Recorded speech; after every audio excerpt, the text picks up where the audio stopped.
for youngers, professor and educator, Mr. Erode Mani sir. 1981ஆம் ஆண்டு சந்திரசேகரன் ஐயாவிற்கும் மீனாட்சி அம்மையாருக்கும் செல்ல மகனாய் பிறந்தார்.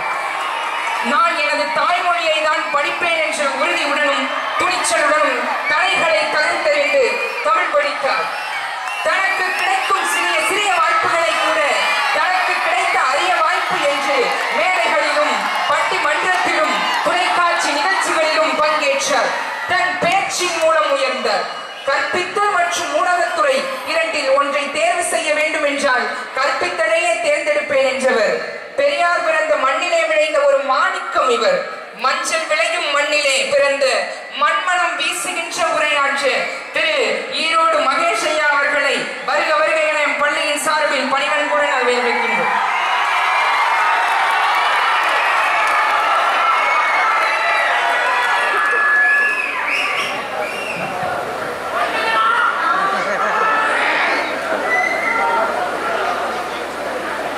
கருவறையிலே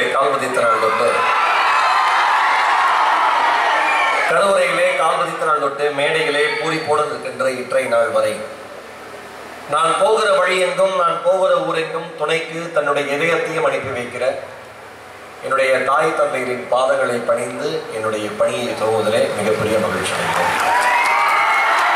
பிரில்லியன் சீனியர் செகண்டரி ஸ்கூலினுடைய இந்த பிரில்லியன் உற்சவ் 2023க்கு இது எனக்கு ஒரு வித்தியாசமான நிகழ்வு. அழைத்த பள்ளி நிர்வாகத்திற்கு, மரியாதைக்குரிய இந்த பள்ளியினுடைய கரஸ்பாண்டன்ட் ஆளர் அன்பு நிறை சகோதரர் இன்ஜினியர் சுப்பிரமணியம் சார் அவர்களுக்கும் அந்த அந்த பறக்கம் கொஞ்சம் தள்ளி கொண்டு போக கீழே குப்பையெல்லாம் மேடைக்கிறது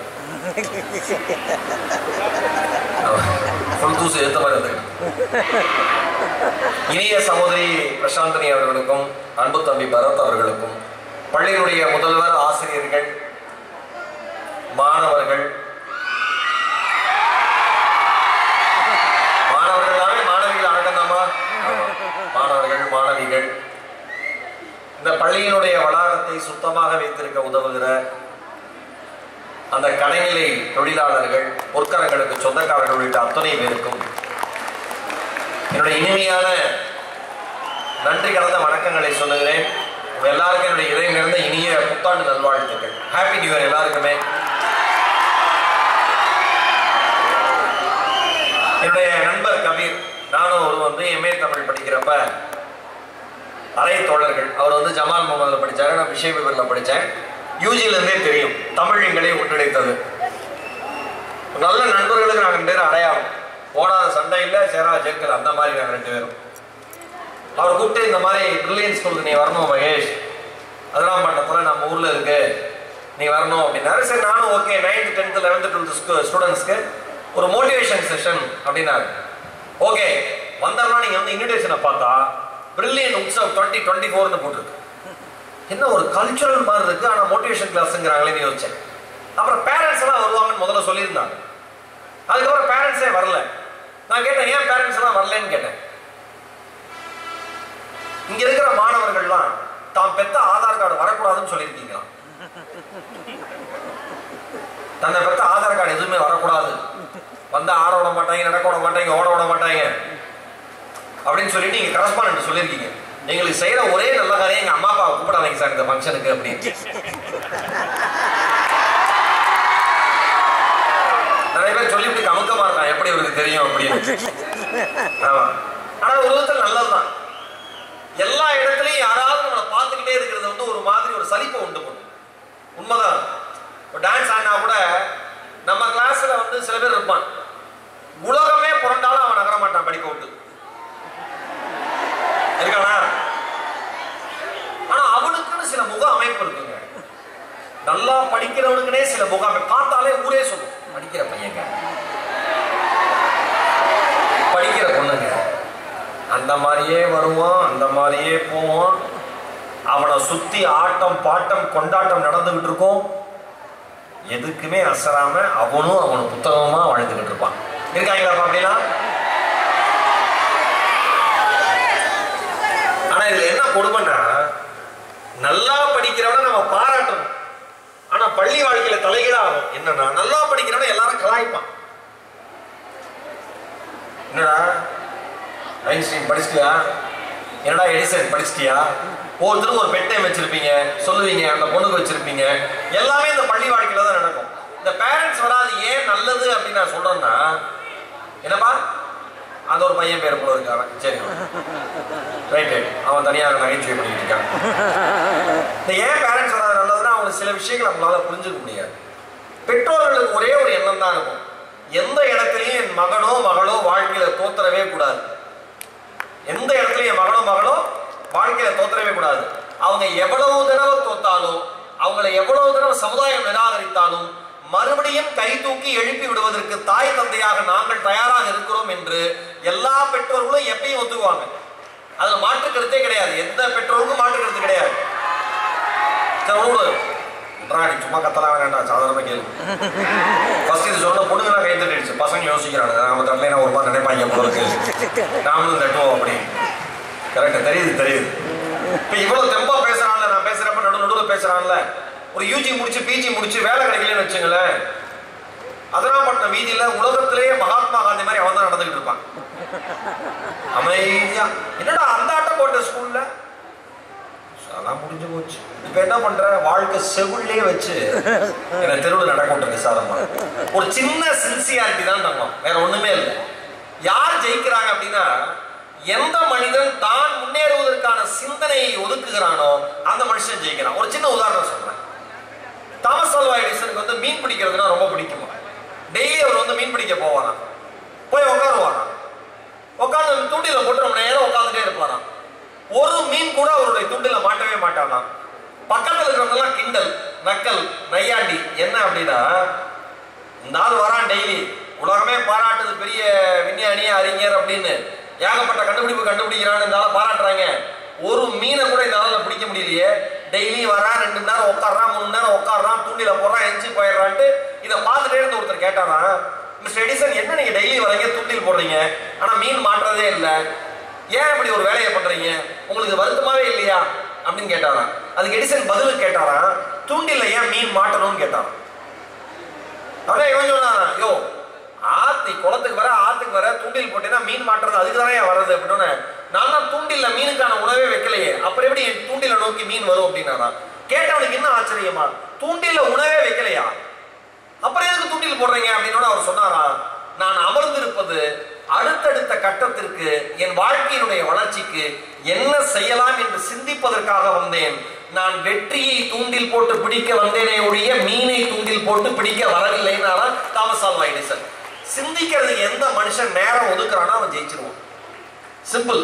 நிறைய பேர் நினைக்கலாம், ஒரு 9th ஸ்டாண்டர்ட் படிக்கிற பையனுக்கு, ஒரு 10th standard, 11th 12th standard படிக்கிற பையனுக்கு எப்படி இவ்வளவு போக்கஸ்டா இருக்க முடியும்? இருக்காங்களே, நம்ம ஊர்ல இருக்காங்களே. ஒரு சாதாரண டீ மாஸ்டருக்கு பிறந்த பையன், இன்னைக்கு காலையோட பேசுறேன், ஒரு சாதாரண டீ மாஸ்டருக்கு பிறந்த பையன் 1000 ரூபாய் மதிப்புல ஒரு சேட்டலைட் லான்ச் பண்ணியிருக்கான். தம்பி கட்டக்கூடாதா, டேய் ஒழுங்கா கேட்கணும், வாத்தியார் வேலை பார்த்துருக்கேன், எந்திரிச்சு நிக்க வச்சிருவேன். ஆமா, நீ வந்து ஜாலியார் எல்லாம் பண்ணு, ஒழுங்கா கேளு, இல்ல எந்திரிச்சு போயிரு, ஓகேவா? இந்த நீங்க அந்த இடத்துல 4 பேர், இந்த இடத்துல 2 பேர், இதெல்லாம் இந்த வேலை எட்ட வச்சு கூடாது. நீ மற்ற கெஸ்ட் வருவாங்க, பேசுவாங்க, போவாங்க, நான் அப்படி இல்லை தம்பி, முடிஞ்சா கேளு, இல்லைன்னா பின்னாடி போலீஸ் இருக்கு, உன்னை வீட்டில் விட்டு வர சொல்றேன், போயிட்டே. எந்த மனிதன் ஒருவன் பேசுகிற பொழுது காதுகளையும் இதயத்தையும் திறந்து வைத்து கேட்டுக்கொள்கிறானோ அந்த மனிதனுடைய வாழ்க்கை செப்பனிடப்படுகிறது, அவன் அடுத்த கட்டத்திற்கு நோக்கி நகர துவங்குகிறான் என்ற அர்த்தம். தயவு செஞ்சு நல்ல விஷயத்த முதல்ல கேட்டு பழங்க. இன்னைக்கு இருக்கிற தலைமுறைக்கு மிகப்பெரிய பிரச்சனையே ஷார்ட்ஸ் ரீல்ஸ்லேயே நீங்க வாழ்றீங்க. 30 செகண்டுக்கு மேல, 1 நிமிஷத்துக்கு மேல உன்னால ஒன்னு உருப்படியா பார்க்க முடியல. ஏன்னா நீ எப்படி மனநிலையில இருக்கணும்னு அவன் உன்னை ஃபிக்ஸ் பண்றான். ஒரு 1 மணி நேரம் வீடியோ பார்த்துட்டு இருந்த ஒரு மனுஷனை 1/2 மணி நேரம், 1/4 மணி நேரம், 10 நிமிஷம், 5 நிமிஷமா குறைச்சு இன்னைக்கு 30 செகண்ட்ல கொண்டு வந்து நிறுத்திருக்காங்க. இன்னைக்கு ஏன் மாணவர்களுக்கு இவ்வளவு பெரிய கவன சிதைவு இருக்குன்னா, அதற்கு மிக முக்கியமான காரணம் சோசியல் மீடியா, வேற எதுவுமே காரணம் கிடையாது. என்ன மிக முக்கியமான காரணம்? Social media. ஒரு வீடியோ பார்ப்ப ஆரம்பிக்கும், ஒரு 10 செகண்ட் கூட போயிருக்காது, உடனே நீ என்ன பண்ணுவ, அடுத்த கட்ட புரட்சியை நோக்கி போயிருவ. 2 மணி நேரம் இன்ஸ்டாகிராம் பார்த்து ஒரு பையன் சொல்றான், எதுவுமே நல்லா இல்லை. இன்ஸ்டாகிராம்ல நல்லா இல்லைன்னு இல்லை, உன் வாழ்க்கை நல்லா இருக்காது நிச்சயமா. 2 மணி நேரம் அதுலயே இருந்தீங்கன்னா. அண்மையில வந்து ஒரு புள்ளி விவரம் சொல்லுது, சராசரியாக மொபைல் போனை கம்மியா யூஸ் பண்ற ஒரு மனுஷனுடைய வாழ்க்கையில ஒரு நாளைக்கு சராசரியாக சோசியல் மீடியா 4.5 மணி நேரத்தை எடுத்துக்குது. 4.5 மணி நேரம் ஒரு நாளைக்கு. உங்களையும் அறியாம நீங்க அதுக்குள்ள மூழ்கிடுறீங்க. 5 நிமிஷமா 10 நிமிஷமா 15 நிமிஷமா அந்த நேரம் கரைந்து கொண்டே இருப்பது உங்களுக்கு தெரியவே தெரியாது. நீங்க சோசியல் மீடியா எப்படி இன்னைக்கு இனிமேல் சோசியல் மீடியா இல்லாம யாராலையும் வாழ முடியாது. டெக்னாலஜி இல்லாம யாராலையும் வாழ முடியாது. சாட் ஜிபிடி 4 வந்துருச்சு காலம். ஏய் தயவு செஞ்சு அந்த இன்ஸ்டால ரீல பாக்குறது, ஷார்ட்ஸை பாக்குறது, ஏதோ என்னவோ எனக்கு சரியா கூட தெரியல, அப்புறம் வந்து விதவிதமான போட்டோ எடுத்துக்கிறது எல்லாமே நீங்க என்ஜாய் பண்ணுங்க. ஆனா உங்களை சுத்தி நடக்கிற உலகத்துல என்ன நடக்குதுன்னு தெரிஞ்சுங்க. ஏஐ ஆர்டிபிஷியல் இன்டெலிஜென்ஸ் லான்ச் ஆனதுக்கு அப்புறம் இங்க ஒண்ணு லான்ச் பண்ணா சைனால அவன் ஒரு பிளாட்ஃபார்ம் லான்ச் பண்றான். உலகம் யாருமே எதிர்பார்க்காத மிகப்பெரிய தகவல் தொழில்நுட்ப பாய்ச்சலுக்கு தயாராகி இருக்கிறதுன்னு உலகம் முழுக்க இருக்கிற மிகப்பெரிய இன்டெலிஜென்ட் பர்சன்ஸ் எல்லாம் அலறானுங்க. இத பத்தி அவேர்னஸ் யாருக்குமே இல்லைன்னு புலம்புறாங்க. ஆனா எந்த ஒரு கவலையுமே இல்லாம நாம வாழ்ந்துட்டு இருக்கோம். இன்னும் சரியா சொல்ல போனா இன்னும் 10 வருஷம் கழிச்சு இந்த உலகத்தில் மனிதர்கள் பார்த்து கொண்டிருக்கிற வேலைகளில் 50% வேலை இருக்காதுங்கிறோம். 50% வேலை இருக்காது. கம்ப்யூட்டர் வந்தப்ப அப்படிதான் சொன்னாங்க, எல்லா வேலையும் கம்ப்யூட்டர் எடுத்துக்கும், மனுஷனுக்கு வேலையே இருக்காதுன்னு. கம்ப்யூட்டர் வேலை எடுத்துக்காது. கம்ப்யூட்டர் வேலை செய்யறதுக்கு எவன் தன்னை அப்டேட் பண்ணிக்கிறானோ அவன் வேலையில இருக்கான். கரெக்டா? நீ கவர்மெண்ட் ஆபீஸ்ல கூட உட்காந்து கம்ப்யூட்டர் அப்டேட் பண்ணி நீங்க சிஸ்டம்ல ஒர்க் பண்ணுங்க, சிஸ்டம்ல எல்லாத்தையுமே ரெக்கார்ட் பண்ணுங்கிறாங்க. உண்மையா இல்லையா? அப்ப இன்னைக்கு இருக்கிற ஆர்டிபிஷியல் இன்டெலிஜென்ஸ் உலகத்துக்குள்ள நீங்க உங்களை அப்டேட் பண்ணிக்கிட்டே ஆகணும். உங்களுடைய மகிழ்ச்சி வரவேற்பதுக்குரியது, உங்களுடைய கொண்டாட்டம் வரவேற்புக்குரியது, உங்களுடைய விருப்பங்கள் வரவேற்புக்குரியது. ஆனா எல்லாத்தையும் தாண்டி வாழ்க்கை மீது ஒரு தீராத காதலும் வெற்றியின் மீது ஒரு தீராத ஆசையும் இருக்கிற மனிதன் மட்டும்தான், அந்த மாணவன் மட்டும்தான், அந்த மாணவி மட்டும்தான் வாழ்க்கையில அடுத்த கட்டத்தை நோக்கி போவாங்க. நீங்க சும்மா இருக்கிற டைம்ல என்னோட ரெக்வஸ்ட், நீங்க சும்மா இருக்கிற டைம்ல யார் எங்க போனா, எந்த படம் எப்ப லான்ச் ஆகுது, எந்த படத்தோட போஸ்டர் எப்ப வருது, எந்த சிங்கிள் எப்ப ரிலீஸ் ஆகுது, 10 விசா பிரயோஜனம், 10 விசா பிரயோஜனம் உங்களுக்கு வாழ்க்கையில. ஓகேவா? நான் ஒரே ஒரு கேள்வி உங்க முன்னாடி வைக்கிறேன். யாரோ ஒருத்தர் நடிச்சு ஓடின படம் உங்களுக்கு சந்தோஷத்தை தருது, கை தட்டுறீங்க, விசில் அடிக்கிறீங்க, கொண்டாடுறீங்க. கரெக்டா? ஒருத்தர் நடிக்கிறாரு, அவர் வந்தோட நீங்க கை தட்டுறீங்க, ஒரு பாட்டு கேட்டோட கை தட்டுறீங்க, எல்லாருமே என்ஜாய் பண்றீங்க, டான்ஸ் ஆடுறீங்க. நான் என்ன கேட்கிறேன், அடுத்தவர்களுடைய வெற்றியை கொண்டாடுகிற நீங்கள் உங்களுடைய வெற்றிக்காக எப்பொழுது உழைக்க போகிறீர்கள், கொண்டாட போகிறீர்கள் என்பது என்னுடைய கேள்வி. செலிப்ரேட் பண்ணுமா? உங்க லைஃப் நீங்க செலிப்ரேட் பண்ணணும்ல, தாராளமா நீங்க என்ஜாய் பண்ணுங்க. நான் தவறே சொல்லல. ஏன், நானும் இதே துறையில தான் இருக்கிறவன், நானும் இதே திரைத்துறையில் இதே சின்ன துறையில் இருக்கிறவன் தான். இந்த துறை தான் எனக்கான அடையாளம், என் வாழ்க்கைக்கான அடையாளம். இன்னைக்கு இருக்கிறது எல்லாமே என் தமிழும் இந்த துறையும் கொடுத்த பரிசு, என் ஆசிரியர்கள் கொடுத்த ஆசீர்வாதம். நான் மாற்றுக்கிறதே சொல்ல. ஆனா நாம என்னவா இருக்கோங்கிறதுல தெளிவா இருக்குன்னு ஒரு ரெக்வஸ்ட் பண்றேன். மிக தெளிவா இருக்கு. இன்னைக்கு காலம் மிக மிக பெரிய மாற்றத்தை சந்திக்க தயாரா இருக்கு. பிரில்லியன்ட் ஸ்கூல்ல கரெக்டா பிரில்லியன்ட் உற்சவ் 2023ல ஈரோடு மகேஷன் வந்து பேசினாரு. இது எல்லாமே சொன்னாரு. 10 வருஷத்துக்குள்ள 15 வருஷத்துக்குள்ள என்ன பொறுத்த வரைக்கும் 5 வருஷம் தான். 5 ஆண்டுகளில் மிகப்பெரிய மாற்றத்தை AI மூலமாக இந்த உலகம் சந்திக்க போகிறது. இன்னும் ரொம்ப லேட்டா வச்சுக்கணும், ஒரு டிக்கெட் வச்சுங்க, 10 வருஷம் வச்சுங்க. கரெக்டா சொன்னார் அண்ணன், நம்ம கவனிக்காம விட்டுணும், நீங்க யாருமே வருத்தப்பட கூடாது. நான் வருவேன், 4 ஜோக் சொல்லுவேன், நீங்க சிரிப்பீங்க, கை தட்டுவீங்க, கத்துவீங்க, போயிருவீங்க. ஆனா என்ன எடுத்துட்டு போறீங்கிறது முக்கியம். இங்க 9th இருந்து 12th படிக்கிற மாணவர்கள் ஒரு 500 பேர் இருந்தீங்கன்னா அதுல 5 பேர் நான் பேசுறத சீரியஸா கேட்டு அதன் மூலமா உங்க வாழ்க்கை மாறிச்சுனா என் பேச்சுக்கு கிடைத்த மாபெரும் வெற்றியாக நான் அதை மட்டும் தான் கருதுவேன். வேற எதுவுமே எனக்கு முக்கியம் கிடையாது. ஏன், எந்த ஒரு வாழ்க்கையினுடைய பின்புலமும் இல்லாமல் கபீருக்கு தெரியும், திருச்சியில ஒரு அறையில ஒரே அறையில 3 பேர் 4 பேர் இருந்தோம். மயிலாடுதுறைனா ஒரே அறையில 7 பேர் 8 பேர் இருந்தோம். ஒரே ஒரு 20-10 ரூம்ல 8 பேர் இருந்தோம். பேச்சுலர்ஸ் நாங்க இருந்தோம், தங்கி படிச்சோம். இரவு உணவு இருக்காது. கபீருக்கு தெரியும், நான் பேச்சு போட்டி வரப்பெல்லாம் என் கையை பிடித்து அழைச்சிட்டு போய் நீ சாப்பிட மாட்டேன், எனக்கு தெரியும், வாடா நான் சாப்பாடு வாங்கிக்கிறேன்னு சொன்னேன். நண்பன் என் கபீர் இங்க எதிரில் அமர்ந்திருக்கிறான். அவனுக்கு தெரியும் என் வாழ்க்கை. அவங்க அண்ணன் ஊர்ல இருந்து ஏதாவது செட்டு கொண்டு வந்தா, ஊர்ல இருந்து யாராவது பிஸ்கட் கொண்டு வந்தா, சாக்லேட் கொண்டு வந்தா, டேய் உனக்கு பிடிக்கல நீ சாப்பிடு, நீ வெஜிடேரியன் வேற எதுவும் சாப்பிட மாட்டேன், இதை சாப்பிட்டு கொடுப்பான். அப்படி வளர்ந்தனா எனக்கு தெரியும் வாழ்க்கையில் எது தெரியுமா. நான் ஒண்ணு சொல்லவா, எல்லாமே எதுவுமே இல்லாம பிறக்கிறது வாழ்க்கையில் அவமானமே கிடையாது. எதுவுமே இல்லாம பிறக்கிறது வாழ்க்கையில் அவமானமே கிடையாது. ஆனா எதுவுமே இல்லைன்னு வருத்தப்பட்டு எதுவுமே இல்லாம வாழ்ந்து செத்து போறது மிகப்பெரிய அவமானம். எதுவும் இல்லாமல் பிறந்து எல்லாம் இருப்பதாக மாறுவதுதான் வாழ்க்கையினுடைய அடையாளம். அதற்கு தன்னம்பிக்கை, உழைப்பும் மிகப்பெரிய அவசியம். சிம்பிள். லைஃப்ல ஜோகோன்னு ஒரு கம்பெனி. இன்னைக்கு வந்து கம்ப்யூட்டர் சயின்ஸ் படிச்சவங்க தான் கம்ப்யூட்டர் லைன்ல இருக்கணும், கோடிங் பண்ணணும். இந்த ஏஐலாம் வந்துச்சுன்னா கோடிங்லாம் என்ன ஆகுன்னே தெரியல, இன்னும் கொஞ்ச நாள் இருக்கு. சும்மா நீங்க ChatGPTல போய் ஒரு $300 மில்லியன் பட்ஜெட்ல எனக்கு வந்து செகண்ட் வேர்ல்ட் வார் சம்பந்தமா கான்செப்ட்ல ஒரு படம் வேணும்னு கேளுங்க. அடுத்த 2 நிமிஷத்துல உங்களுக்கு ஸ்கிரிப்டுக்கு வந்துடும் கைக்கு. அடுத்த 2 நிமிஷத்துல உங்களுக்கு ஸ்கிரிப்ட் வந்துடும். $300 மில்லியன் யார் யார் ஆக்டரு, என்ன கதை, எப்படி எடுக்கணும், கம்ப்ளீட் ஸ்கிரிப்ட் ரெடி. இன்னைக்கு உலகம் இப்படி மாறிடுச்சு. ஜோகோன்னு ஒரு கம்பெனி. இன்னைக்கு உலகத்தில் இருக்கிற மிகப்பெரிய நிறுவனங்கள் எல்லாம் ஜோகோவை வாங்குவதற்கு போட்டி போட்டுட்டு வரிசையில காத்திருக்கு. அதை விற்கிறதுக்கு வந்து அந்த அந்த அந்த நிறுவனத்தினுடைய நிறுவனர் தயாரா இல்லை. ஸ்ரீதர் வேம்பு அவர் பேரு, கும்பகோணம், தஞ்சாவூர். அவங்க அப்பா சென்னை உயர்நீதிமன்றத்தில் ஒரு சாதாரண அலுவலர். அம்மா அப்பா 10வது வரைக்கும் கூட படிக்கல. இவருக்கு படிப்பின் மீது தீராத காதல். ஏன் தெரியுமா? படிப்பு மட்டும்தான் ஒரு தலைமுறையினுடைய தலையெழுத்தை மாற்றும், வேற எதுவுமே மாத்தாது. வேற எதுவுமே மாத்தாது. நீங்க படிச்சீங்கன்னா எந்த புள்ளியில இருந்து வேணா உங்க வாழ்க்கை மாறிடும், எந்த இடத்துல இருந்து வேணா உங்க வாழ்க்கை உயரும். கொஞ்சம் சின்சியாரிட்டி தான். 24 மணி நேரம் உட்காந்து படிங்கன்னு நான் ஒருபோது சொல்ல மாட்டேன். அது வாய்ப்பே கிடையாது, அதற்கு அவசியமும் கிடையாது. உங்கள் விருப்பங்களுக்கு நீங்க யாராவது அத்லெட்ஸ் இருக்கீங்களா? சொன்னாங்க அத்லெட்ஸ் நல்லா விளையாடுறவங்க, கிரிக்கெட் விளையாடுறவங்க, கேம்ஸ் விளையாடுறவங்க யாராவது இருக்கீங்களா? இருந்தீங்கன்னா தயவு செஞ்சு கண்டினியூ பண்ணுங்க, தயவு செஞ்சு கண்டினியூ பண்ணுங்க. இன்னைக்கு நான் எல்லா மேடையிலும் சொல்ற ஒரு விஷயம், விளையாட்டு என்பது படிப்பின் மீது காதலை வளர்க்கக்கூடிய ஒரு விஷயம். நீ எவ்வளவுக்கு எவ்வளவு நல்லா விளையாடுறியோ அவ்வளோ ஃபோக்கஸ்டா இருப்ப. எவ்வளவுக்கு எவ்வளவு ஃபோக்கஸ்டா இருக்கியோ அவ்வளவுக்கு அவ்வளவு கவனம் செலுத்தாம உன்னால படிக்க முடியும். இன்னைக்கு பிரச்சனை என்னன்னா, விளையாடுறதுக்கே நேரம் ஒதுக்காம நீங்க எல்லாருமே படிப்புன்னு இருக்கிறதுனால உடல் ஆரோக்கியமும் போயிருது, மன ஆரோக்கியமும் போயிருது, ஃபோக்கஸ்டாவும் இல்லை. ஒரு விளையாட்டு உங்களுக்கு வெற்றி தோல்வியை சொல்லித்தரும்.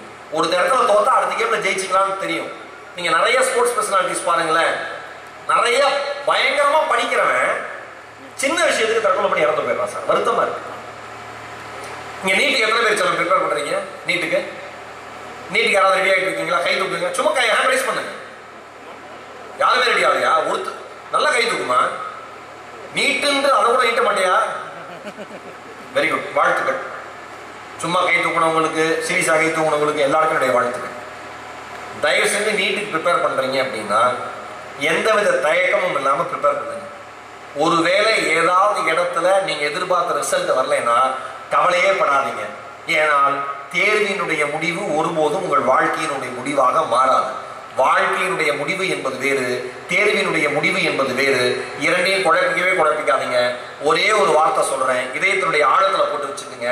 இந்த வாழ்க்கை நீங்கள் வாழ்வதற்காக பிறந்த வாழ்க்கை தானே ஒழிய அடுத்தவர்கள் பாராட்டுவதற்கோ அடுத்தவர்கள் பார்த்து மகிழ்வதற்கோ உருவாக்கப்பட்ட வாழ்க்கை அல்ல என்பதை நீங்க புரிஞ்சுக்கிட்டீங்கன்னா எத்தனை தோல்வி வந்தாலும் எந்திரிச்சு நிற்கிறதுக்கான தைரியம் உங்களுக்கு வந்துடும்.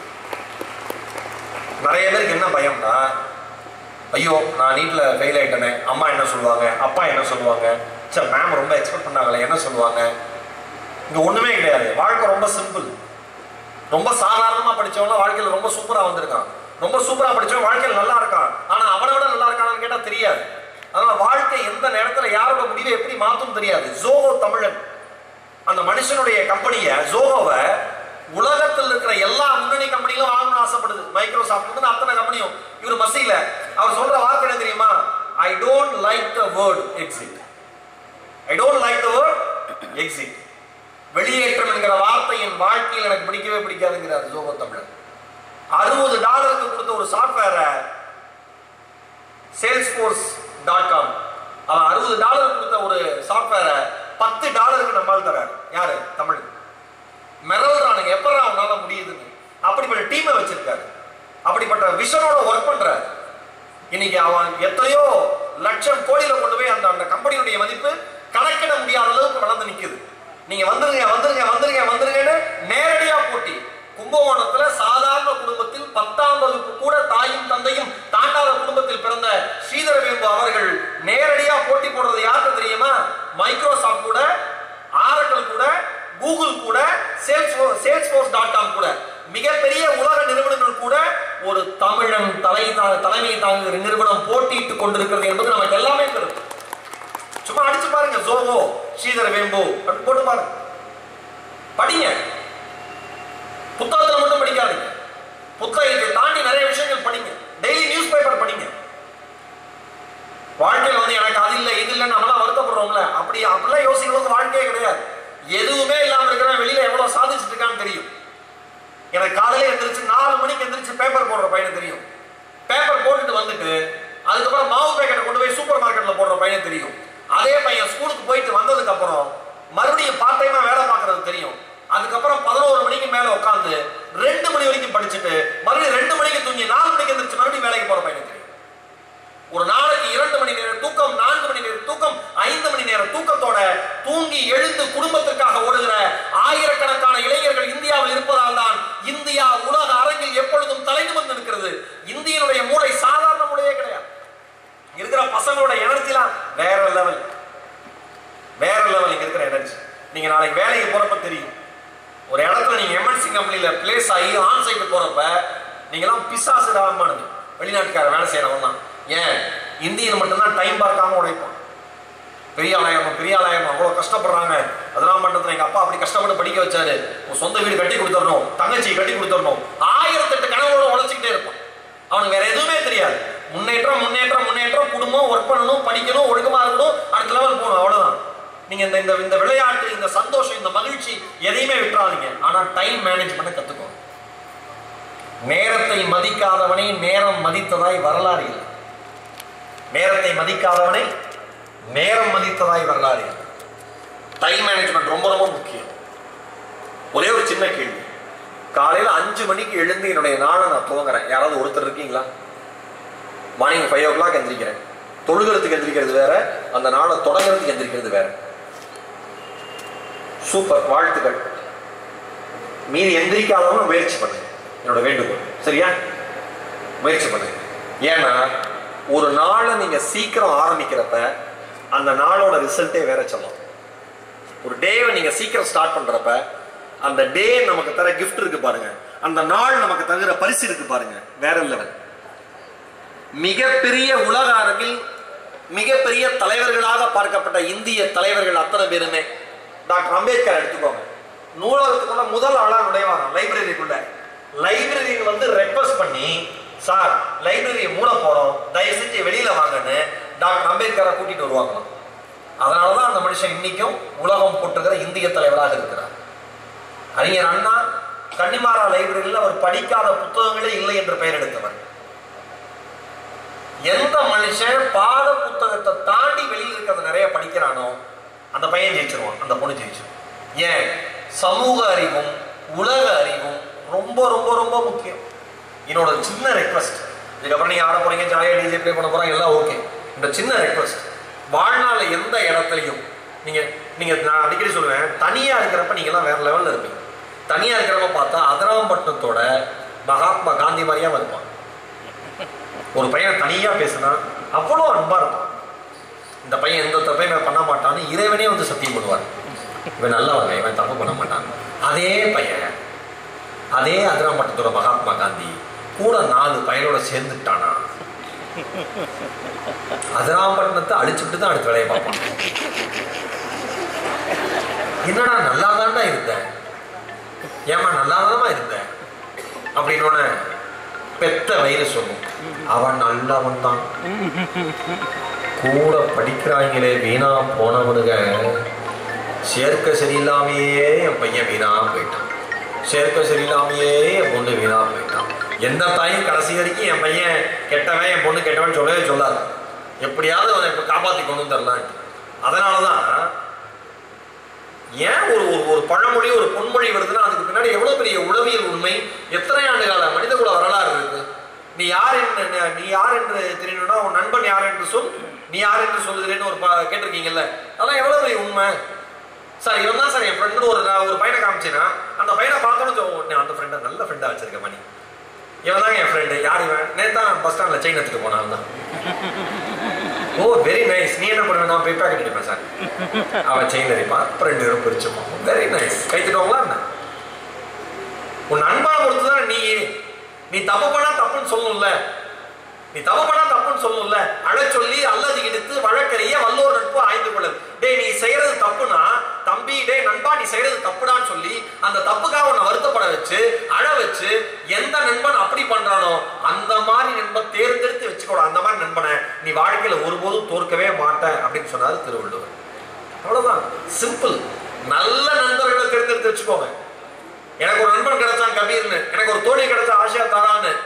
அவ்வளவுதான் வாழ்க்கை. நல்ல நண்பர்கள் இருக்கிற வரைக்கும் வாழ்க்கையில் உங்களை யாரும் அசைக்கவே முடியாது. நான் அடிக்கடி சொல்லுவேன், உப்பில்லாமல் கூட ஒரு மனிதன் உயிர் வாழ்ந்து விடலாம், நல்ல நட்பில்லாமல் எந்த மனிதனும் வாழ்க்கை உயிர் வாழவே முடியாது. கவிதாசன் அவர்கள் எழுதுனது. நல்ல ஃப்ரெண்ட்ஷிப் என்ன பண்ணும், என்ன வேணா பண்ணும். உலகத்தினுடைய எந்த உயரத்திற்கு வேண்டுமானாலும் உங்களை அழைத்து செல்லும். நல்ல ஃப்ரெண்ட்ஷிப் வச்சுக்கோங்க, நல்ல சிந்தனைகளை வச்சுக்கோங்க, படிக்கணுங்கிற எண்ணத்தை வச்சுக்கோங்க. உங்களுடைய மகிழ்ச்சி நீங்க இழக்க வேண்டாம், நீங்கள் ஆடி பாடுகிற கொண்டாட்டத்தை இழக்க வேண்டாம், உங்களுக்கு பிடிச்ச நடிகர்களுடைய படங்களை பார்க்க தவற வேண்டாம். எல்லாமே அனுமதிக்கிறோம். ஆனா டைம் மேனேஜ்மெண்ட் ரொம்ப ரொம்ப முக்கியம். ரொம்ப ஸ்ட்ரெஸ் எடுத்துக்காதீங்க. படிக்கணும் படிக்கணும் படிக்கணும் படிக்கணும் ரிசல்ட்டுக்காக ஓடுனீங்கன்னா ஒருபோதும் நீங்க எதிர்பார்த்த ரிசல்ட் வராது. நான் சொல்றேன், மாணவர்கள் அத்தனை பேருக்கும் ரிசல்ட்டுக்காக ஓடாதீங்க. நீங்க நல்லா படிங்க, நீங்க நினைச்ச ரிசல்ட் நீங்க தானா வரும். நிறைய பேர் என்ன நினைக்கிறீங்கன்னா, இதை படிச்சுட்டா இவ்வளவு மார்க், இதை படிச்சுட்டா இவ்வளவு மார்க், இதை படிச்சுட்டா இவ்வளவு மார்க், இந்த சாப்டர் முடிச்சுட்டேன் இவனே கொஸ்டின் பேப்பர் ரெடி பண்ணுவான் மனசுக்குள்ள. இந்த சாப்டர் வந்து நிச்சயமா வந்துடும், கன்ஃபார்மா வந்துடும். இதுல இருந்து ஒரு 10 மார்க், இதுல இருந்து ஒரு 5 மார்க், இதுல 2 மார்க், இதுல 1 மார்க், ஓவராலா பார்த்தோம்னா ஒரு 60-70 வந்துடும். அப்படி இப்படின்னு ஓட்டிடலாம் மச்சான். ஓகே போய் நிற்ப, உன் ஃப்ரெண்டு பலூன் உடச்சு விட்டுருவான். நீ படிச்சது எதுவுமே வராது மச்சான். நீ எதை படிக்கலையோ அதை நீ படிச்சியான்னு கேட்பான். அதோட முடிஞ்சு போயிடும் படிச்சது நமக்கு. சில பேர்லாம் இருக்கான், எனக்கு ஆச்சரியமா இருக்கும் சுப்பிரமணியம் சார், இந்த கிளாஸ் ரூமுக்கு போறதுக்கு முன்னாடி வரைக்கும் படிச்சுக்கிட்டு இருப்பான். எக்ஸாம் வருதுல போறதுக்கு முன்னாடி வரைக்கும் ஒரு வருஷமா புரட்டாதவன் ஒரு நிமிஷத்துல புரட்டி சாக்லேட்டிஸ் ஆயிடுவோம். அவங்க கூப்பிடுவாங்க எக்ஸாம் சூப்பர்வைசர், வாமா டைம் ஆச்சு, டைம் வாங்க, ஒரு நிமிஷம் தான். எந்த 2 ரூபா கூட தோத்து போயிருவோம் படிக்கிற வேகத்துல. அப்பெல்லாம் படிக்கவே முடியாது. ரிலாக்ஸ்டா இருங்க, என்னைக்குமே மன அமைதியோட ஒரு செயலை அணுகுங்க. அது ரொம்ப ரொம்ப ரொம்ப முக்கியம். ஒரு ஒரு ஒரு கொக்கு வந்து காத்திருந்து ஒரு மீனை கவுவது போல, திருக்குறள் இருக்குல்ல, ஒரு கொக்கு வந்து காத்திருந்து மீனை கவுவது போல வாய்ப்பிற்காக காத்திருக்கிற மனிதன் வாய்ப்பு வருகிற பொழுது அதை கொத்தி எடுத்தணும். இவ்வளவுதான் வாழ்க்கை. அதுக்கு நீங்க தயாரா இருங்க. அதுக்கு என்ன பண்ணணும், வருகிற பாதையை, தேர்ந்தெடுக்கிற பாதையை, போகிற பாதையை மிக மிக சரியா பயன்படுத்த தெரிந்த மனிதர்களா நீங்க இருக்கணும். வேற ஒண்ணுமே இல்லை. இன்னைக்கு வீரமுத்துவேல் சார் சந்திராயன் 3 எவ்வளவு சந்தோஷப்பட்டோம். போய் லேண்ட் ஆனோட எவ்வளவு சந்தோஷப்பட்டோம். அரசு பள்ளியில் படித்த மாணவர் தானே. அவர் சொன்னாரு, எந்த நிமிடத்துல இருந்து வேணா உங்க வாழ்க்கை மாறும், கொஞ்சம் சின்சியரா படிச்சீங்கன்னா போதும். சுமாரா படிக்கிற நானே இன்னைக்கு சந்திராயன் 3 திட்ட இயக்குனரா மாறி இருக்கேன். நீங்க ஏன் மாற முடியாது, படிங்க. இஸ்ரோவோட முன்னாள் தலைவராக இருந்த சிவன் அவர்கள், நாகர்கோயில் கன்னியாகுமரி மாவட்டம் சரக்கல் விலை தானே அவருடைய ஊரு. சாதாரண கிராமத்துல பிறந்தவர். அவர் படிக்கணும்னு ஆசை. அப்பா விவசாயம், என்ன பண்றது, வயல் வேலைக்கு போவாரு. சாதாரண வேட்டி, அழுக்கு படித்த வேட்டி, சட்டை, ரப்பர் செருப்பு போட்டு காலேஜ் போவாரு. காலேஜ்ல கூட படிக்கிறவங்க கிண்டல் பண்ணிருக்காங்க. என்னடான்னு அவர் யோசிச்சதே இல்லை. ஏன், காலையில 4 மணிக்கு எந்திரிக்கணும், வயல் வேலைக்கு போகணும், அப்பாவுக்கு ஹெல்ப் பண்ணணும், அங்கிருந்து கிளம்பி நேரா காலேஜ் போகணும், காலேஜ் முடிச்சுட்டு மறுபடியும் வயலுக்கு வரணும், வேலை இருந்தா அப்பாட்ட கேட்கணும், அதுக்கப்புறம் வீட்டுக்கு வரணும். இதுதானே அவருடைய, இதுதான் அவர் பண்ணது, இதான் அவர் பண்ணது. அவரை கிண்டல் பண்ண யாருமே இன்னைக்கு வரலாற்றுல அவங்களோட பேர் இல்லை. என்ன ஆனாங்க, நான் சத்தம் பண்ணேன் இப்படி திருப்பி வச்சிருக்கேன். கிண்டல் பண்ண யாருமே வரலாற்றுல என்ன ஆனாங்க, அவங்க பேர் இருக்கான்னு தெரியல. ஆனா இஸ்ரோவினுடைய முன்னாள் தலைவர் சிவன் அவருடைய பெயர் இருந்தது, இன்னைக்கு பறிக்கப்பட்டிருக்கு. இந்த மிசைல் மேன் சொல்ற இஸ்ரோவோட தலைவர், முன்னாள் தலைவர் சிவன் அவருடைய பேர் இருக்கு. காரணம் என்னன்னா, தெளிவான இலக்கு. அவர் சொன்னாரு, எங்க அப்பா நான் வந்து எப்படியாவது வந்து விண்வெளி ஆராய்ச்சிக்குள்ள போடுன்னு ஆசைப்பட்டு அப்பாட்ட போய் ஏரோநாட்டிக்கல் இன்ஜினியரிங் படிக்கணும்னு கேட்டேன். என் அப்பா தன்னுடைய கனவாக வைத்திருந்த, ஆசையாக வைத்திருந்த நிலத்தினுடைய ஒரு பகுதியை எடுத்து வித்து எனக்கு படிக்க வச்சாரு. எங்க அப்பா அவர் கனவை வித்து படிக்கிறப்ப நான் என் கனவுக்காக உழைக்கலன்னா அது நியாயமா இருக்குமான்னு கேட்டாரு இஸ்ரோவினுடைய முன்னாள் தலைவர் சிவன் அவர். எவ்வளவு அருமையான வார்த்தை, எவ்வளவு அருமையான வார்த்தை. நம்ம எல்லாருக்குமே நோ கமிட்மெண்ட்ஸ். கமிட்மெண்ட் வரப்பதான் உங்களுக்கு தலைவலி தெரியும். No commitments. ஜாலியா நீங்க வாட்டு டெய்லி காலேஜ் ஏன்னா ட்ரெஸ் வாங்கி கொடுத்துருவாங்க, சோத்தை போட்டுருவாங்க, மிரட்டி பைக்கை வாங்கிக்கலாம், என்ன வேணா வாங்கிக்கலாம், படத்துக்கு போகிறேன்னு சொல்லலாம், ஸ்ட்ரைக் பண்ணலாம், நீ ஃபோன் வாங்கி தரலைன்னா நான் படிக்க மாட்டேன் பேச மாட்டேன்னு ஸ்ட்ரைக் பண்ணலாம், அம்மா அப்பாவையே பிளாக்மெயில் பண்ணலாம், எல்லாமே நடக்கும். நீ படித்து முடிக்கிற வரைக்கும் எல்லாமே ஃப்ரீ. கரெக்டா? வீட்டு வாடகை கட்ட வேண்டாம், கரண்ட் பில்லை கட்ட வேண்டாம், பைக்குக்கு பெட்ரோலுக்கு போட காசு எல்லாம் ஃப்ரீ. கேட்டால் பெத்தையில் கொடுமா. என் ஃப்ரெண்டோட அப்பாலாம் டெய்லி பேக்கெட் பண்ணி 100 ரூபா தராரு. ஃப்ரெண்டு எப்படி இருக்காங்க ரோட்டில்? அவ்வளோதான். நீ கொடு. மிரட்டி வாங்குறீங்களே, பிளாக்மெயில் பண்றீங்களா அம்மா அப்பாவை, அது வாழ்க்கை கிடையாது. நீங்க படிச்சு முடிச்சு முதல் மாச சம்பளம் வந்து நீங்க முதல் மாச சம்பளத்துல முதல் 1 ரூபா எடுத்து உங்களுக்காக செலவு பண்றீங்களா, அதுதான் பிறந்ததுக்கான அடையாளமா நீங்க உங்களை மாத்திக்கிறது. அது வரைக்கும் எல்லாமே ஃப்ரீ தான், கம்ப்ளீட்டா ஃப்ரீ. அந்த குற்ற உணர்ச்சியே இல்லாம நம்ம இருக்கோம்ல, அதுதான் பிரச்சனை. அந்த குற்ற உணர்ச்சியே இல்லாம வாழ்றது மட்டும்தான் பிரச்சனை. சின்ன சின்ன மாற்றங்கள் பண்ணிக்கோங்க. என்னைக்குமே சின்ன சின்ன மாற்றங்கள். ஜேம்ஸ் கிளியர்னு ஒருத்தர் சின்ன சின்ன பழக்கங்கள்னு ஒரு புத்தகம். சார் எனக்கு தெரிஞ்சு என்னோட ரெக்வஸ்ட் தான் பிரசாந்த், நீங்க அந்த புக்கை வாங்கி கூட நீங்க பரிசா கூட கொடுக்கலாம் நல்லா படிக்கிறவங்களுக்கு. ஜேம்ஸ் கிளியர் தமிழாக்கம் இருக்கு, நாகலட்சுமி சண்முகம் எழுதியிருக்காங்கன்னு நினைக்கிறேன். அருமையான புத்தகம். தினம் தினம் நீங்க பண்ற சின்ன சின்ன மாற்றங்கள்னால வாழ்க்கையில எவ்வளவு பெரிய விளைவுகள் உருவாகும். ஒரு சிம்பிளா ஒரு சின்ன உதாரணம் அவர் எழுதுறாரு. இப்ப நான் நம்ம ஊருக்கு அதை பொருத்தி சொல்றேன். சென்னையில இருந்து நான் ஃபிளைட் ஏறுறேன் திருச்சி. ஃபிளைட் இப்படி நிக்குது, டேக் ஆஃப் ஆகிறதுக்கு ரன்வேல இப்படி நிக்குது. இந்த கோணத்துல நேரா போகும் நீ ஃபிளைட். ஒரே 1 டிகிரி திரும்பி இப்படி நின்றுச்சுன்னு வச்சுக்கோங்க, ஒரே வெறும் 1 டிகிரி திரும்பி நின்றுச்சுன்னா அந்த ஃபிளைட் திருச்சியில் லேண்ட் ஆகாது, வேற எங்கேயோ லேண்ட் ஆகிடும். கரெக்டா? ஏன்னா அது கிளம்புன இடம் வேற, புறப்படுற இடம் வேற, போற இடம் வேற. 1 டிகிரி மாறினா ஒரே 1 டிகிரியில ஒரு ஃபிளைட்டோட டெஸ்டினேஷனே மாறிடுது, இறங்குற இடமே மாறிடுது. அவர் ஜேம்ஸ் கிளியர் என்ன சொல்றாருன்னா, வாழ்க்கையில நான் அனுபவிச்சு பார்த்த பழக்கம் இது. சின்ன சின்ன விஷயங்கள்ல நேர்த்தியாக பழகுகிற ஒருவன் வாழ்க்கையில் பெரிய பெரிய சாதனைகளை புரிகிறான் என்று சொல்லுகிறார். உதாரணம் டாக்டர் அப்துல் கலாம் ஐயா. அவங்க சொந்தக்காரங்களாம் கிளம்பி டெல்லிக்கு போய் அவர் ஜனாதிபதி ஆனதுக்கு அப்புறம் சுத்தி பார்க்கணும்னு ஆசைப்பட்டப்ப அரசாங்கத்திடம் அவர் வைத்த வேண்டுகோள், இவர்கள் என்னுடைய உறவினர்கள், இவர்களுக்கான செலவு என்னுடையது, ஒருபோதும் அது அரசாங்கம் ஏற்றுக்கொள்ள கூடாது என்கிற கட்டளையோடு அவர் செஞ்சார். காரணம் என்னன்னா, அவங்க அப்பாவோட வளர்ப்பு. என்ன பண்ணார் அவங்க அப்பா? அவர் அப்பா வீட்டில் இல்லாதப்ப, அவர் ஊர் தலைவராக இருந்தப்ப ஒரு மனிதர் வந்து அப்பாட்ட இதை கொடுத்துருன்னு சொல்லி நிறைய பழங்களையும் தின்பண்டங்களையும் கிஃப்டையும் கொடுத்துட்டு போறாரு. கலாம் அவர்கள் வாங்கி வச்சுக்கிறாரு. அப்பா வெளியில போயிட்டு வந்தோடனே யாரா கொடுத்ததுன்னு கேட்கிறாரு. இந்த மாதிரி ஒரு அங்கிள் வந்தாரு, அவர் கொடுத்தாருன்னொன்னே அப்பா சொல்றாரு, தம்பி யாரிடமிருந்தும் தேவையில்லாமல் எந்த பரிசையும் வாங்கக்கூடாது, அரசாங்கத்தினுடைய பொறுப்பிலே நாம் எல்லாம் இருக்கிறோம், அது நமக்கு களங்கமாகிவிடும். உழைத்து வருகிற பணம் தான் இந்த உடலுக்கு மரியாதையை தவிர, இந்த உயிருக்கு மரியாதையை தவிர சுலபமாக கிடைக்கிற எதுவும் நம் வாழ்க்கைக்கான மரியாதை அல்ல என்று சொல்லுகிறார் கலாம் அவருடைய தந்தை. கலாம் தன்னுடைய வாழ்நாள் நம்மளுடைய ஆட்டோபயோகிராஃபி எழுதுறார் அக்னிச்சிறகுகள்ல, இன்றைக்கு கலாம் அவருடைய நேர்மையை பற்றி உலகமே பாராட்டுகிறது என்றால் அது கலாம் அவர்கள் தன்னை வளர்த்து கொண்டதே அல்ல, என் தந்தை எனக்கு போட்ட பிச்சை என்கிறார். நல்ல பழக்கங்கள் எங்க இருந்தாலும் எடுத்துக்கோங்க, சின்ன சின்ன பழக்கங்களை மாத்துங்க, ஆசிரியர்களை ரெஸ்பெக்ட் பண்ணுங்க. நிறைய பசங்களுக்கு என்னன்னா குரூப்பா சேர்ந்து ஆசிரியர்களை கலாய்க்கிறது ஒரு சந்தோஷமா இருக்கும். சில சாரோ டீச்சரோ உள்ள வந்து அவனே சிரிப்பான். ஏன்னா வந்து இவர் வந்து எல்லாமே படிச்சு முடிச்சுட்டு உட்காந்துருக்காரு 9th ஸ்டாண்டர்ட்ல, 10th 11th 12th. இப்ப அவர் எழுப்பி கெமிஸ்ட்ரியில கேள்வி கேட்டா எல்லாருக்குமே எல்லாமே தெரிஞ்சிடும் அவருக்கு. ஆனா கெமிஸ்ட்ரி டீச்சரை பார்த்தா இவன் சிரிப்பான். ஏன்னா இவருக்கு கெமிஸ்ட்ரி எல்லாம் தெரியும்ல, 2 நோபல் பரிசு வாங்கிட்டு உட்காந்துருக்காரு கெமிஸ்ட்ரிக்காக. வரும் பாருங்க ஆத்திரம். நான் ஒன்னே ஒன்று சொல்றேன் தாங்க, ஆசிரியர்களை கிண்டல் அடித்து சிரித்த எந்த மாணவனும் வாழ்க்கையில் எவ்வளவு புத்திசாலியாக இருந்தாலும் உருப்பட்டதாய் வரலாறே இல்லை.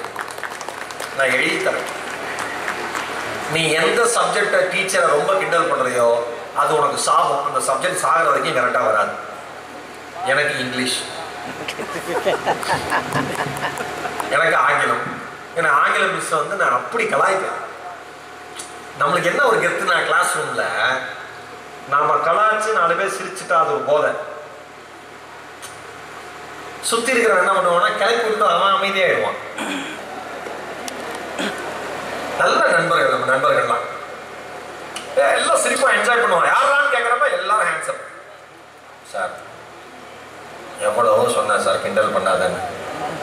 அவன் தான் மச்சான் கலா சொல்றான்னே சொல்லியிருப்பான். நான் என்னோட இங்கிலீஷ் டீச்சர் அப்படி கிண்டல் பண்ணிக்கிட்டே இருப்பேன். அவங்க ரசிப்பாங்க. இன்னொன்று சொல்லவா, சில பேர் கோவப்படுற மாதிரி கிளாஸ்லேயே சில டீச்சரோ சாரோ நீங்கள் கிண்டல் பண்ணதெல்லாம் கோவப்படுவாங்க, வருத்தப்படுவாங்க.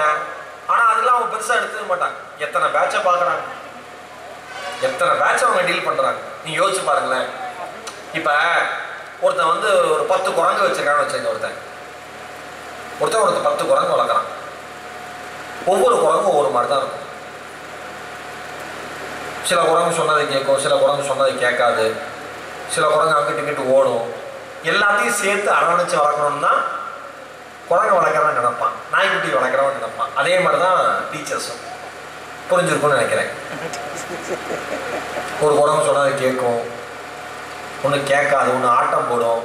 ஆனால் வாழ்க்கை, நான் சொல்கிறேன், என் நண்பனுடைய பெயர் நான் சொல்ல விரும்பல. எனக்கு ரொம்ப பிடிக்காத ஒரு விஷயம் என்ன அப்படின்னா, இன்னைக்கு இருக்கிற சோஷியல் மீடியா காலகட்டத்தில் ரொம்ப எளிமையாக ஒருத்தரை காயப்படுத்த முடியுது. இன்னைக்கு அவரை பற்றி எதுவுமே தெரியாமல் ஒருத்தரை எளிமையாக காயப்படுத்த முடியுது. சில வீடியோ பார்க்குறேன், ஒரு வாத்தியார் பாடம் நடத்திட்டு இருக்காரு, அவரை சுற்றி சுற்றி ரவுண்ட் அடித்து கிண்டல் பண்ணி பசங்க பாட்டு பாடுறாங்க. எனக்கு அவன் ஆடுறப்ப எல்லாரும் கோவப்பட்டு கத்துனாங்க, பாருங்க வாத்தியாரை கிண்டல் பண்ணி பாடிக்கிட்டு இருக்கான் அப்படின்னு. எனக்கு எப்படி இருந்ததுன்னா, அவன் சாதுக்கு அவனே ஆடுற மாதிரி இருந்தது. எப்படி இது ஒரு தரம் மிகுந்த சமுதாயமாக மாறும்.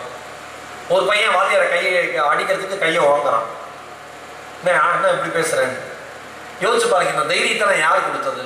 நான் ஒன்னே ஒன்று சொல்லவா, இந்த தைரியத்தை கொடுத்தது இந்த சமுதாயம் தான். நான் எல்லா மேடையும் சொல்லுவேன், என்றைக்கு ஆசிரியர்கள் கைகளில் இருக்கிற பிரம்பை இந்த சமுதாயம் பிடுங்கி கொண்டதோ அன்றைக்கே இந்த சமுதாயம் தரம் தாழ்ந்த சமுதாயமாக மாறி போனது. மாணவனுடைய ஒழுக்கம் மிகப்பெரிய கேள்விக்குறியானது. இதான் பிரச்சனையே, நம்ம ஊர்ல இதான் பிரச்சனையே. ஒழுக்கம்னு ஒன்று சொன்னா நிறைய பேருக்கு பிடிக்காது, அட்வைஸ் சொன்னா பிடிக்காது. ஆனா நீ நல்லா இருக்கியா, அவனும் நல்லா இருக்க மாட்டான். அதான் பிரச்சனை. சின்ன சின்ன பழக்கங்களை மாத்திக்கணும், வாழ்க்கையில பெரிய லெவல்ல வந்துடலாம். நீங்க நீங்க நீங்க யோசிச்சு பாருங்க. நீங்க பிள்ளையர் ஸ்கூல்ல படிக்கிறீங்க, சில பேர் முன்னாடியே சேர்ந்துருக்கலாம், சில பேர் இப்ப சேர்ந்துருக்கலாம். இந்த அகாடமிக் இயர் மட்டும் யோசிங்க. எப்ப இந்த அகாடமிக் இயர் ஆரம்பிச்சதுன்னா, இந்த போன ஏப்ரல்ல இருந்து இந்த ஜூன்ல இருந்து அப்படின்னு நம்ம சொல்ல முடியாது. கோவிட் வந்தப்பெல்லாம் நாட்கள் நகராதான் நினைச்சோம். இன்னைக்கு கோவிட் முடிஞ்சு எவ்வளவு நாள் ஓடி போச்சு. ஒரு வருஷங்கிறது இப்படி சொடக்கு போற நேரத்துல முடிஞ்சு போயிடும். நீங்க வாழ்க்கையில 12th முடிக்கிறதும், யூஜி முடிக்கிறதும், பிஜி முடிக்கிறதும் டக்கு டக்குன்னு முடிஞ்சு வெளில போயிருவீங்க. ஆனா திரும்பி பாக்குறப்ப ஒழுங்கா படிக்கல, நீங்க இருந்த நேரத்தை சரியா பயன்படுத்திக்கலன்னா அதற்கு பின்பு உங்களுக்கு வருகிற மனவலிங்கிறது மிகப்பெரிய மனவலி. எங்களுடன் படித்த நிறைய பேரை நாங்க பார்த்திருக்கோம். கொஞ்சம் அஜாக்கிரதையால வாழ்க்கையை எழுதிட்டு நிக்கிற நிறைய பேரை பார்த்திருக்கோம். இன்னைக்கு நான் சொல்றேன், தமிழ்நாட்டு மாணவர்கள், இந்தியா குறிப்பா, இந்தியாவிலும் குறிப்பா தமிழ்நாட்டு மாணவர்கள் நான் கெத்தாவே சொல்ல முடியும். ஏன்னா உலகத்துல எந்த இடத்துக்கு போனாலும் அங்க ஒரு தமிழன் மிக உயரிய பதவியில இருக்கான், மிக உயரிய பதவியில இருக்கான். எல்லாரும் மிரண்ட வகையில இருக்கான். ஒரு யூகே கம்பெனியா அங்க ஒரு சிஇஓ இருக்கான், தமிழன் இருக்கான். அவனுக்கு அத்தனை ஒயிட் பீப்புள் வேலை பார்க்கறாங்க. அவன் சொல்றதை கேட்கறாங்க. ஏன்? தமிழனுடைய அறிவு அந்த மாதிரி அறிவு. ஆனா சரியா பயன்படுத்திக்கணும். ரேடியோ மாதிரி தான் நம்ம மனசு, ஒரு ரேடியோ மாதிரி தான் நம்ம மனசு. இன்னைக்குதான் எல்லாமே போன்ல வந்துருச்சு. ஒரு ரேடியோ அப்படின்னா டியூன் பண்ணிட்டே இருக்கணும், சரியான அலைவரிசை வர வரைக்கும் டியூன் பண்ணிட்டே இருக்கணும். அந்த டியூன் பண்ணி முடிச்ச உடனே அந்த அலைவரிசை வந்துருச்சா, இப்ப 93.5 சூரியன் எஃப்எம், அத ஃப்ரீக்வன்சில வச்சா தான் நல்லா பாட்டு கேட்கும். அதே மாதிரி தான் மனசு. உங்களை நீங்க எந்த இடத்துல சரியா இருக்க முடியும்னு நினைச்சு அந்த ஃப்ரீக்வன்சில உங்களை நீங்க செட் பண்ணிட்டீங்கன்னா உங்களை அடிச்சுக்கிறதுக்கு யாருமே கிடையாது. Simple life. சில விஷயங்களை ஃபாலோ பண்ணுங்க. நான் முதலே சொன்ன மாதிரி, நான் வாழ்க்கையில என்னவா ஆகணுங்கிறதுக்கான சிந்தனைய, அதற்கான நேரத்தை முதல்ல ஒதுக்குங்க. இரண்டாவது, ஒருபோதும் உங்களுக்கு கற்றுத்தருகிற ஆசிரியர்களை தரக்குறைவாக மதிப்பிடாதீர்கள், கிண்டல் கேலியாக பேசாதீர்கள். மூணாவது, எக்காரணத்தை கொண்டும் தாய் தந்தையரிடம் பொய் சொல்லி ₹1 கூட அதிகமாக பணத்தை வாங்காதீர்கள். நாலாவது, பள்ளியினுடைய விதிமுறைகளுக்கு கட்டுப்பட்டு நடக்கிற மாணவர்களாக மாணவிகளாக நீங்கள் இருங்கள். ஐந்தாவது, வாழ்க்கையில் நீங்கள் சந்திக்கிற சின்ன சின்ன தோல்விகளுக்கு ஒருபோதும் சோர்ந்து விடாதீர்கள். விழத் தெரிந்தவன் தான் எழத் தெரிந்தவன், விழத் தெரிந்தவன் தான் எழத் தெரிந்தவன் என்பதை மனதிலே அழுத்தமாக பதிய வைத்துக் கொள்ளுங்கள். இந்த 5 விஷயத்தையும் நீங்கள் ஆழமாக பதிய வச்சுக்கோங்க. வாழ்க்கை என்னும் சிறகு உங்களை வா வா என்று அழைக்கிறது. இந்த பிரில்லியன்ட் உற்சவ் 2023 உங்கள் அனைவரையும் சந்தித்ததில் எனக்கு மிகப்பெரிய மகிழ்ச்சி. சில நேரத்தில் நான் கடுமையாக பேசியிருக்கலாம், பரவாயில்லை. அது நீங்கள் உங்களை உணர்ந்து கொள்வதற்காக மட்டுமே. சகோதரன் என்கிற முறையில் நான் இதை உங்களுக்கு சொன்னேன். வாழ்க்கை அவ்வளவு சாதாரணமானது அல்ல. ஒரு 5 வருஷம் கழிச்சு நீங்கள் யோசிக்கிறப்ப நீங்கள் நினச்சி கூட பார்க்க முடியாத இடத்துல வாழ்க்கை உங்களுக்கு கொண்டு போய் வச்சுருக்கோம். அதை எப்படி கையாள போகிறீங்கிறது மட்டும்தான் உங்கள் கையில் இருக்குது. என்னுடைய இதயம் நிறைந்த வாழ்த்துக்கள். 12ஆம் வகுப்பு பொதுத் தேர்வு எழுதுகிற அத்தனை பேருக்குமே என் இதயம் நிறைந்த வாழ்த்துக்கள். 10ஆம் வகுப்பு பொதுத் தேர்வு எழுதுகிறவங்களுக்கும் என் வாழ்த்துக்கள். All the very best. இந்த ஆண்டு மிக மிக சிறப்பான ஆண்டாக அமையட்டும். நான் பேச்சு போட்டியில் பேசுகிற பொழுது, என் நண்பன் கபீர் பேச்சு போட்டியில் பேசுகிற பொழுது, எங்களுக்கு மதிப்பெண்கள் கொடுத்து எங்கள் மதிப்பை உயர்த்திய எங்களுடைய பேராசிரியர் திரு காதரியா அவர்கள் வந்திருக்கிறார்கள். அவர்களுக்கு என்னுடைய சிரம் தாழ்ந்த வணக்கங்களை சொல்வதற்கு நான் கடமைப்பட்டிருக்கிறேன். கபீர் ஃபோன் பண்ணி கொடுத்தாரு, சார் வராரா அப்படின்னு. சந்தோஷம். ஏன்னா இதே அதிராம்பட்டினம் காலேஜில் பேச்சு போட்டியில் பேசி முடிச்சுட்டு அவர் முகத்தை பார்த்துட்டே இருப்போம், எவ்வளோ மார்க் போடுறாரு. ஆனால் அவர் முகத்தை நியூட்ரலாக வச்சுருப்பார். எதுக்குமே ரொம்ப ரியாக்ட் பண்ணவே மாட்டார், கை தட்ட மாட்டார். அந்த மாதிரி அந்த ஆசிரியர் இருக்கிற பொழுது நான் மேடையில் இருப்பதை இந்த புத்தாண்டினுடைய பரிசாக நான் நினைத்து பார்க்கிறேன். மிக்க மகிழ்ச்சி. மீண்டும் இயற்கையை நினைக்கிற பொழுது, இறைவன் அழைக்கிற பொழுது உங்கள் அனைவரையும் சந்திக்கிறேன். வாழ்வது ஒரு முறை, வாழ்த்தட்டு இனி வருகிற தலைமுறை. நன்றி, வணக்கம். தங்களின் எழுச்சிமிக்க பேச்சின் மூலம் மாணவர்களை செதுக்கிய சிற்பியே, தங்களுக்கு மனமார்ந்த நன்றிகள். This is the reason, my dear students. You may ask, why did you choose Professor Erode Magesh sir as a chief guest? You have seen in YouTube videos, YouTube shorts, for the first time we are seeing him. It is a golden opportunity for us because we are seeing him. We have listened to him and most valuable points shared by him. And sir, you have chosen 5 students from here. Around there are 500 students here. Definitely it will be a best motivation for them. Definitely they will, not only 5, more than 100 and 200 plus students will be in future great scientists, great doctors and great engineers. And thank you so much for sharing your valuable comments, sir.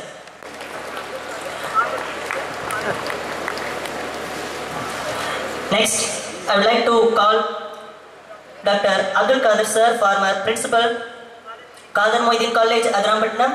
Sir, please come on the stage.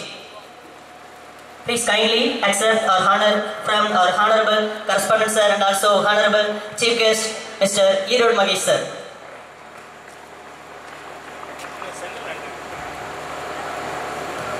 Students, please give a huge applause.